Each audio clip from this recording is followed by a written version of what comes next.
大家好，我们来自 Bedtime Story 2. Hello, ketemu lagi nih sama kita di episode terakhir ini. Oh ya, ni hao, wo ciao, Jessica. 我叫 Keisha。你好，我叫 Sela。你好，我叫 Darren。你好，我叫 Angelina。你好，我叫 Kevin。你好，我叫 Anita。Anita，你的爱好是什么？我的爱好是理系图书。 Kebetulan sekali di podcast kali ini kita juga akan membahas tentang sejarah. Nah, di podcast kali ini kita akan membahas sesuatu yang berbeda dengan episode sebelumnya. Di podcast sebelumnya kita membahas masa prasejarah. Sekarang kita akan membahas sejarah masuknya Hindu-Buddha. Kita simak yuk penjelasannya. Oke, pertama kita akan membahas tentang proses masuknya ajaran Hindu-Buddha ke Indonesia ya. Jadi proses masuknya ajaran Hindu-Buddha ke Indonesia didukung oleh beberapa teori oleh para ahli. Salah satu teori tentang kedatangan atau masuknya ajaran Hindu-Buddha ke Indonesia adalah teori Vaishya. Dalam teori Vaishya ini dijelaskan bahwa ajaran Hindu-Buddha masuk ke Indonesia dibawa oleh pedagang dari India. Yup, Indonesia is a strategic region in international shipping and commerce. Arkeolog dan peneliti sejarah awal dan kebudayaan tradisional Indonesia asal Belanda bernama N.J. Krom. Ia mengatakan bahwa proses masuknya kebudayaan Hindu-Buddha melalui hubungan dagang antara India dan Nusantara. Oh gitu.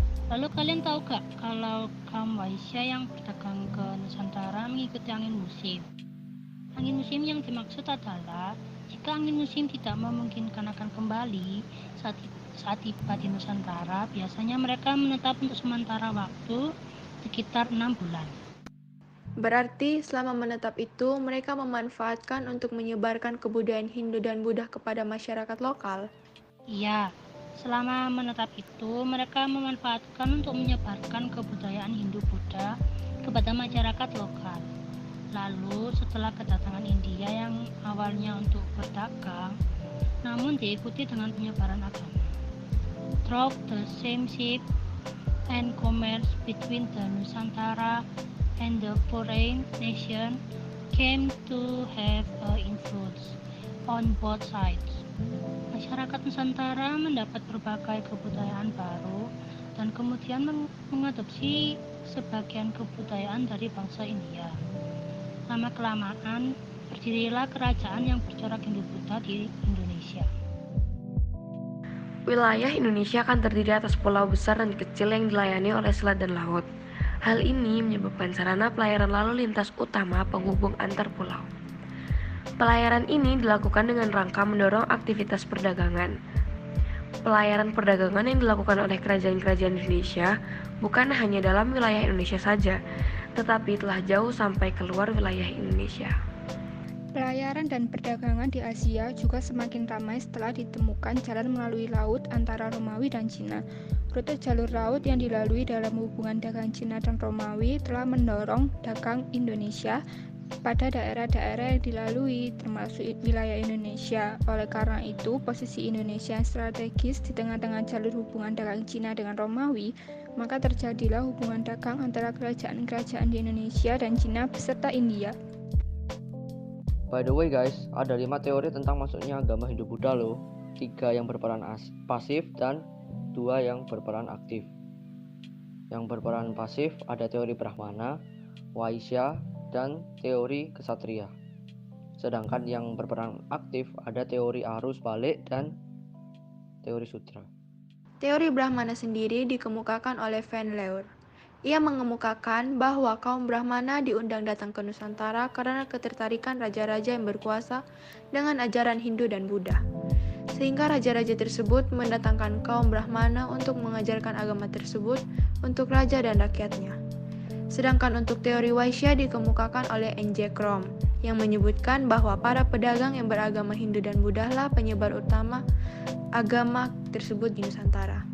Karena perdagangan pada zaman dahulu menggunakan jalur laut dan bergantung pada angin, ketika para pedagang ini menetap di Nusantara, mereka memperkenalkan agama dan kepercayaan mereka kepada masyarakat.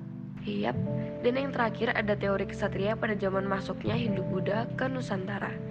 Di daratan India dan Cina sedang berlangsungnya perang saudara.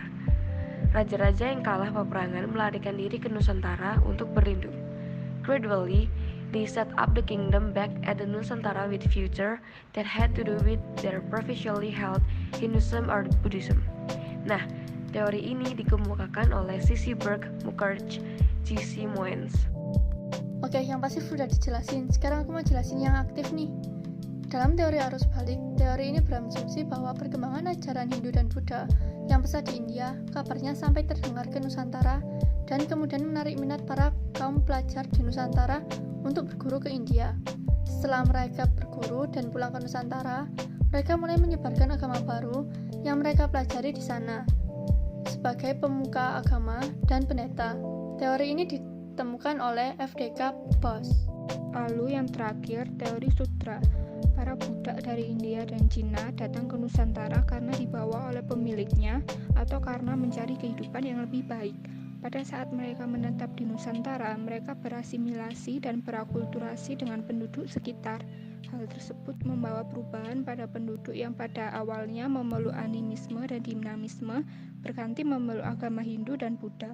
Teori ini dikemukakan oleh Van Weber. Kebudayaan Hindu dan Buddha tidak hanya memengaruhi cara beribadah masyarakat Nusantara pada zaman itu, tetapi juga memberikan beberapa peninggalan lain, misalnya kerajaan yang pernah berkuasa, tempat keagamaan, prasasti, cara hidup, dan masih banyak lagi. Siapa yang tahu peninggalan kerajaan Hindu Buddha? Aku tahu peninggalan masa Hindu Buddha. Yang pertama ada candi dan stupa, lalu yang kedua petirtaan, ketiga gapura, keempat patung arca, kelima relief, dan yang terakhir prasasti. Hindu-Buddha juga membawa pengaruh di Indonesia loh, contohnya yaitu seni bangunan atau arsitektur, aksara dan sastra, sistem pemerintahan, perdagangan, sistem kalender atau penanggalan, dan sistem kepercayaan. Walah, makasih guys udah dijelasin, jadi nambah pengetahuan baru deh. Oh ya, jangan lupa di Indonesia banyak sekali peninggalan-peninggalan bersejarah yang tentunya memiliki ceritanya masing-masing. Salah satu peninggalan sejarah yang banyak ditemukan di Indonesia adalah peninggalan sejarah Hindu-Buddha. Contohnya yaitu Candi Borobudur. Candi Borobudur merupakan candi yang menjadi incaran para wisatawan domestik dan internasional. Candi Borobudur sudah ada sejak zaman kerajaan dari berbagai dinasti, terlewati hingga sekarang masih tetap ada. Selain itu, Candi Borobudur sebagai candi terbesar di Indonesia dan warisan budaya yang masuk dalam 7 keajaiban dunia. Maka tidak usah kaget kalau banyak yang mencari dan ingin mendalami sejarah Borobudur. Candi Borobudur ini merupakan candi bagi agama Buddha, sehingga tak jarang candi ini dijadikan tempat beribadah bagi penganut agama Buddha ini yang terletak di Magelang, Jawa Tengah, yang tidak jauh dari pusat daerah istimewa Yogyakarta. Okay guys, I will tell you the story. Once upon a time, this temple was built about 824 CE in the time of King Samaratungga of Shailendra. Samaratungga started to build this temple about 824 CE, and yet it was not able to build until his daughter Maiden. Serentetan peristiwa dalam sejarah Candi Borobudur telah menyebabkan candi ini runtuh dan semakin ditinggalkan. Namun kebesaran nama Candi Borobudur tidak pernah hilang. Seorang berkebangsaan Inggris yang memerintah di Indonesia pada masa itu yaitu Sir Thomas Stamford Raffles yang sedang melakukan kunjungan ke Semarang tahun 1814. Menerima laporan bahwa di wilayah Kedu, tempatnya di desa Bumi Segoro, telah ditemukan sebuah bangunan kuno berupa monumen besar dan juga beberapa bongkahan batu yang memiliki relief. Kemudian ia mengutus untuk seseorang berkebangsaan Belanda bernama Cornelius dan beberapa ratus orang untuk membuka dan membersihkan daerah itu untuk mencari tahu reruntuhan apa itu sebenarnya. Misinya tidak dapat berhasil sepenuhnya karena ternyata penemuan tersebut sangatlah besar. Pada masa sekarang ini, Candi Borobudur telah menjadi salah satu tempat tujuan wisata dunia di Indonesia.